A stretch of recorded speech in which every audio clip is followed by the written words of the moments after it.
Bismillahirrahmanirrahim. Assalamualaikum warahmatullahi wabarakatuh. Alhamdulillahi rabbil alamin. Wassalatu wassalamu ala al-mabu'uthi rahmatan lil alamin. Nabiina Muhammad wa ala alihi wa sahbihi wa tabi'ihim ihsanin ila yaumiddin. Amma ba'd. Fa subhanaka la ilma lana illa ma 'allamtana innaka antal alimul hakim. Rabbi shrah li sadri wa yassir li amri wahlul 'uqdatam min lisani yafqahu qawli. Para sahabat dakwah Muhammadiyah dimanapun berada, alhamdulillah pada hari ini kita masih berada di awal-awal bulan Ramadan. Tentunya kita ucapkan kepada seluruh umat Islam dimanapun berada, termasuk khususnya sahabat dakwah Muhammadiyah dimanapun berada, kullu amin wa antum bi khair. Jadi selamat karena Allah Subhanahu wa taala pertemukan kita kembali dengan bulan Ramadan tahun ini 1446 Hijriah. Dan ini adalah satu anugerah karunia dari Allah Subhanahu wa taala yang mana tidak semua orang Allah Subhanahu wa taala berikan kepadanya taufik untuk bertemu dengan bulan Ramadan tahun ini. Jadi kita ucapkan selamat menunaikan ibadah puasa kepada sahabat dakwah sekalian dimanapun berada. Semoga Allah Subhanahu wa taala beri kita taufik, kemudahan, kelancaran melaksanakan ibadah puasa dan ibadah-ibadah lainnya. Qiyamnya, tilawatil Quran, sedekah, tadarus, apapun itu yang merupakan mawaid, hidangan-hidangan Ar-Rahman Allah Subhanahu wa taala di bulan yang mulia ini, bulan mubarak ini, dan di bulan yang suci ini. Baik, pertemuan kita kali ini tentunya pertemuan yang spesial, ya, kajian ilmu hadis spesial bulan Ramadan. Kita akan membahas hadis-hadis populer tapi bermasalah, khususnya dari sisi sanad, ya, khususnya, bukan satu-satunya. Nah, ada juga nanti kita akan membahas sisi sanad dan matan tentunya. Bermasalah yang berkaitan dengan bulan Ramadan. Jadi hadis-hadis populer bermasalah seputar bulan Ramadan. Baik, langsung saja untuk pertemuan kali ini, ya, kita akan memilih satu dari sekian banyak hadis-hadis bermasalah, tapi populer. Ketika kita sebutkan kata populer, berarti jumlahnya itu berkurang. Ya. Kalau kita tanya hadis-hadis bermasalah, banyak. Ya, sanadnya bermasalah, baik itu palsu, maudhu' atau dhaif, dhaif saja atau dhaif jiddan. Tapi nggak semuanya populer. Hanya saja mungkin para ulama yang memang menghimpun atau meriwayatkan hadis-hadis bermasalah itu, meriwayatkan itu atau menyebutkan itu di kitab-kitab mereka. Dan banyak, kan, kitab-kitab itu banyak, hadis-hadisnya juga banyak. Dan kita pilih yang populer, ya, yang kita kira itu populer, ya, yang kita duga itu populer di masyarakat, baik di kalangan kita, ya, di Nusantara, ataupun yang populer di dunia internasional, ya, di Timur Tengah bahkan. Baik, hadis yang akan kita kaji pada kesempatan kali ini, hadis yang berkaitan dengan Lailatul Nadhrah, dikenal dengan hadis Lailatul Nadhrah. Artinya malam ketika Allah memandang hamba-hambanya. Ya, malam ketika Allah SWT memandang hamba-hambanya. Yang mana maksudnya adalah malam yang dimaksud adalah malam pertama dari bulan Ramadan. Jadi bunyi hadisnya seperti ini. Idza kana awwalu lailatin min syahri Ramadan nadharallahu ila khalqi wa idza nadharallahu ila 'abdin lam yu'adzibhu abadan. Jadi itu pertama kita sebutkan lafal hadisnya. Hadis ini tentu diriwayatkan bukan hanya dengan satu versi lafal, dengan lebih dari satu lafal dan sangat panjang, ya. Dan kita hanya mengambil poin yang berkaitan dengan Ramadannya saja. Dan ini lafal yang baru saja saya bacakan, hanya itu yang secara spesifik berkaitan dengan malam pertama bulan Ramadan itu, atau malam Nadhrah. Artinya apa? Jika datang malam pertama bulan Ramadan, atau ketika malam pertama bulan Ramadan, Allah Subhanahu wa taala memandang. Jadi pandangan ini kesannya itu khusus, memandang kepada seluruh makhluknya. Dan jika Allah memandang salah seorang hambanya, hamba ini kan bagian dari makhluk, maka dia tidak akan diazab selama-lamanya. Nah, jadi coba sampai di sini kita pikirkan, apakah ini bertentangan atau tidak dengan ayat-ayat Al-Quran atau hadis-hadis sahih lainnya. ya kan? Kalau Allah sudah mandang dia di malam pertama bulan Ramadan, dia nggak akan diazab selama-lamanya. Ingat, di situ ada kata-kata abadan, selama-lamanya. Itu matanya. Kemudian kita sebutkan di mana saja hadis ini diriwayatkan, ya. Saya mungkin menyebutkan satu sumber saja tempat hadis ini diriwayatkan. Ketika saya sebut diriwayatkan berarti ada sanadnya. Jadi ada Al-Imam Ibnul Jauzi, ya, ulama abad ke-6, ya, wafat itu tahun 500-an. Ini berbeda dengan Ibnul Qayyim, ya. Ibnul Qayyim itu erat kaitannya dengan Imam Ibnu Taimiyah, ya, guru murid. Tapi Ibnul Jauzi ini sebelum Ibnu Taimiyah. Punya kitab Al-Mawdu'at. Mawdu'at ini artinya hadis-hadis palsu. Mawdu' di sini dari palsu, bukan mawdu'at di sini tematik. Karena banyak, bahkan terjadi di salah satu negara Timur Tengah, tertipu dia dengan nama kitab ini. Indah sekali Mawdu'at. Dia kira itu mawdu'at maknanya tematik. Padahal mawdu'at itu hadis-hadis mawdu'. Tentunya versinya Imam Ibnul Jauzi. Meskipun beliau tidak terlepas dari kritikan, ya, terhadap kitab ini, terhadap hadis-hadis yang diriwayatkan di sini dengan isnad beliau sendiri. Ternyata seperti Imam Suyuti yang mendapatkan nggak semua juga palsu. Hanya saja memang, ya, kalau nggak palsu hadis-hadisnya dhaif jiddan, dhaifnya itu kuat atau dhaif, ya. Adapun yang makbul sahih hasan ada, tapi sangat sedikit ada. Nah, ini kritikan yang diarahkan ke beliau. Tapi kalau kita bercerita tentang mayoritas hadis-hadis di kitab ini Al-Mawdu'at, itu memang banyak hadis-hadis palsu, ya, minimal itu dhaif. Dhaif yang mungkin bisa diangkat menjadi makbul, hasan atau sahih. Jadi hadis ini diriwayatkan oleh beliau di situ.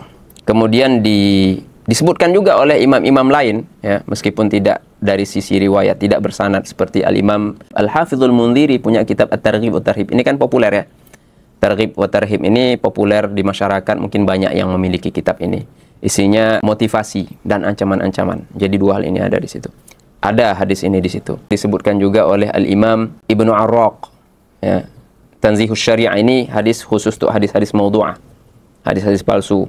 Ada juga Al-Imam Asy-Syaukani punya kitab Al-Fawaidul Majmu'ah, ngumpulin hadis-hadis palsu. Begitu juga para imam lainnya. Al-Imam Adz-Dzahabi juga, ya, di kitabnya Talkhis Al-Mawdu'at. Nah, beliau himpun, beliau rangkum kitabnya Ibnul Jauzi tadi, ya, menjadi Talkhis Al-Mawdu'at. Ya, jadi asli dari kitab Talkhis rangkuman Mawdu'at ini adalah kitabnya Ibnul Jauzi. Imam Zahabi kan kita kenal semua, wafat 748. Imam Ibnu Hajar saja berdoa minum zam-zam agar derajatnya itu dalam ilmu hadis seperti Imam Zahabi ini. Kemudian juga oleh Al-Imam As-Suyuti punya kitab namanya Al-La'alil Masnu'ah. Ini kitab juga merupakan cabang lahirnya karena kitab Al-Mawdu'at karya Ibnul Jauzi tadi.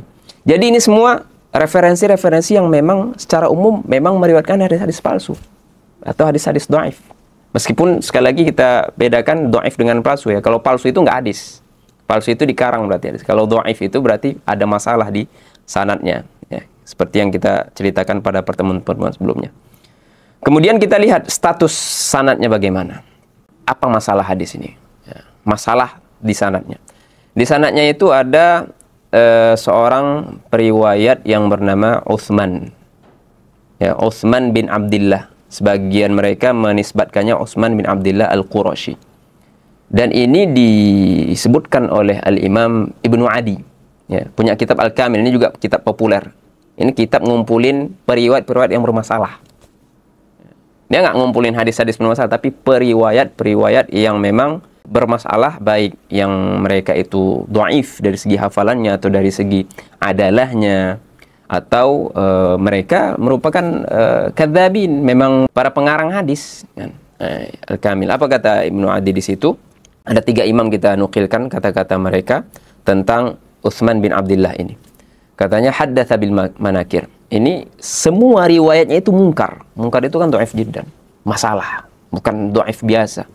Kemudian haddatsa fi jami'i maudhi atau fi kulli maudhi. Setiap riwayat hadis beliau dimanapun saya temui, itu beliau riwayatnya itu semua mungkar. Bahkan walaupun kadang-kadang guru atau guru-gurunya itu sampai ke Rasulullah itu atau sampai ke sahabat itu thiqat. Tapi kita lihat ketika kita ketemu sanadnya ada yang bermasalah di situ periwayatnya. Kemudian setelahnya ada periwayat yang thiqah. Tentu kita tidak arahkan tuduhan kepada yang thiqah-thiqah itu, apalagi kepada sahabat.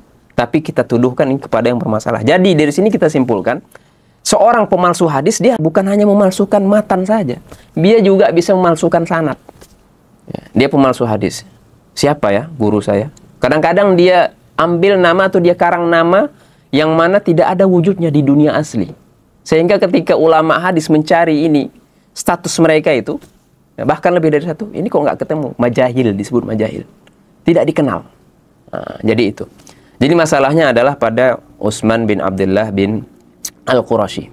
Itu Ibnu Adi. Begitu juga Imam Ibnul Jauzi bahkan menyatakan ini rajul yadha'. Yadha' itu artinya apa? Bukan meletakkan. Yadha' itu memalsukan hadis. Memang kerjanya itu malsuin hadis.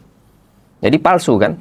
Begitu juga bahkan Imam Az-Zahabi sama menyatakan hal tersebut. Jadi ini 3 ulama yang menyatakan bahwasanya satu periwayat ini saja sudah cukup untuk menilai hadis ini sebagai hadis palsu. Kenapa? Karena kita tidak menemui hadis ini dari jalur lain, hanya sanad ini, dan di sanad ini ada Utsman tersebut. Utsman tersebut yang mana dinilai oleh para ulama yang memang sudah diakui keimamahannya, imamahnya dalam ilmu hadis, bahkan ilmu rijal. Mereka mengetahui jarh wa ta'dil, kondisi para periwayat, mereka menilai ini periwayat bermasalah, ya. Ya minimal kondisinya itu dia dhaif jiddan, mungkar. Ya. Kalau kita mau menilai hadis ini minimal dia dhaif jiddan. Tapi ketika Imam Zahabi sudah menyatakan ini ya dha' pemalsu hadis, Imam Ibnul Jauzi juga, ya, bisa kita katakan ini hadis palsu. Jadi bagaimana sikap kita setelah itu? Ya, jangan kita yakinin ini berasal dari Rasulullah. Ya. Itu kan tadi maknanya saya tadi kita sudah jelaskan tadi makna hadis tadi. Ya. Artinya ada di situ motivasi bagaimana setiap muslimin itu menyambut awal bulan Ramadan itu dengan beramal yang amalan itu spesial, khusus untuk malam pertama saja. Karena kamu akan dipandang oleh Allah. Kalau kamu dipandang oleh Allah, nggak diazab selama-lamanya. Nah, di sini kan juga ada semacam apa ya, ketidakseimbangan. Amalan yang sederhana tapi membuat dia tidak diazab selama-lamanya itu gimana coba? Selama-lamanya masalahnya. Ada kata-kata abadan di situ. Nah, jadi jangan kita yakinin ini berasal dari Rasulullah agar kita tidak termasuk kepada ancaman Rasulullah SAW pada hadis sahih yang sebelum ini pernah kita sampaikan. Siapa yang meriwayatkan satu hadis, dia tahu ini hadis palsu, dia meriwayatkan tanpa menjelaskan bahwasanya hadis ini palsu, maka dia termasuk salah satu yang memalsukan hadis. Nah, kita tidak ingin termasuk pada golongan-golongan itu. Nah, kemudian jangan kita yakinin ini Rasulullah tadi, kemudian jangan kita sampaikan melainkan untuk menjelaskan bahwasanya hadis ini palsu.